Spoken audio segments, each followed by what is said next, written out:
जय श्री राम। अब मैं आदर पूर्वक श्री शिव जी को सिर नवाकर श्री रामचंद्र जी के गुणों की निर्मल कथा कहता हूँ। श्री हरि के चरणों पर सिर रखकर सम्मत मैं इस कथा का आरंभ करता हूँ। चैत्र मास की नवमी तिथि मंगलवार को श्री अयोध्या जी में यह चरित्र प्रकाशित हुआ। जिस दिन श्री राम जी का जन्म होता है, वेद कहते हैं उस दिन सारे तीर्थ वहाँ श्री अयोध्या जी में चले आते हैं। असुर, नाग, पक्षी, मनुष्य, मुनि और देवता सब अयोध्या जी में आकर श्री रघुनाथ जी की सेवा करते हैं।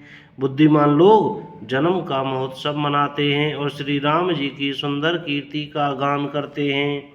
सज्जनों के बहुत से समूह उस दिन श्री सरयू जी के पवित्र जल में स्नान करते हैं और हृदय में सुंदर श्याम शरीर श्री रघुनाथ जी का ध्यान करके उनके नाम का जप करते हैं।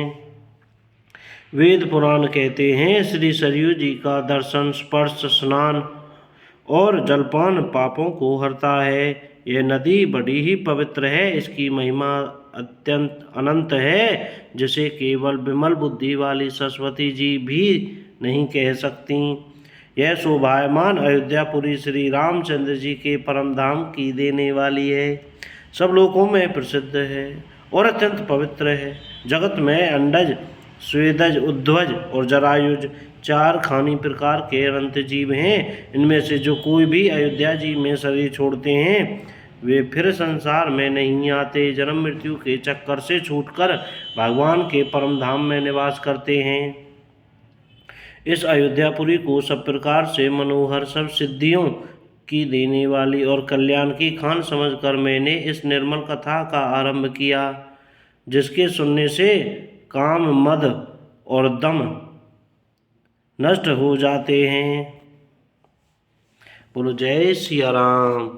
इसका नाम रामचरितमानस है, जिसके कानों से सुनते ही शांति मिलती है। मन रूपी हाथी विषय रूपी दावानल में जल रहा है, वह यदि इस रामचरितमानस रूपी सरोवर में आ पड़े तो सुखी हो जाए। यह रामचरितमानस मुनियों का प्रिय है। इस सुहावने और पवित्र मानस की शिव जी ने रचना की। यह तीनों प्रकार के दोषों, दुखों और दरिद्रता तथा कलयुग की कुचालों और सब पापों का नाश करने वाला है। श्री महादेव जी ने इसको रचकर अपने मन में रखा था तथा और सुअवसर पाकर पार्वती जी से कहा। इसी से शिव जी ने इसको अपने हृदय में देखकर और प्रसन्न होकर इसका सुंदर रामचरितमानस नाम रखा। मैं उसी सुख देने वाली स्वामी राम कथा को कहता हूँ। ये सज्जनों, आदर पूर्वक मन लगाकर इसे सुनिए। यह रामचरितमानस जैसा है, जिस प्रकार बना है, जिस हेतु से जगत में इसका प्रचार हुआ, अब वही सब कथा मैं श्री उमा महेश्वर का सिमरन करके कहता हूँ। श्री शिव जी की कृपा से उसके हृदय में सुंदर बुद्धि का विकास हुआ, जिससे यह तुलसीदास श्री रामचरितमानस का कवि हुआ। अपनी बुद्धि के अनुसार तो वह इसे मनोहर ही बनाता है, किंतु फिर भी हे सज्जनों, सुंदर चित्त से सुनकर इसे आप सुधार लीजिए। बोलो शंकर भगवान की जय। बोल सियापत रामचंद्र की जय। कोई गलती हो गई हो तो कृपया क्षमा करें। बोलो जय सिया राम।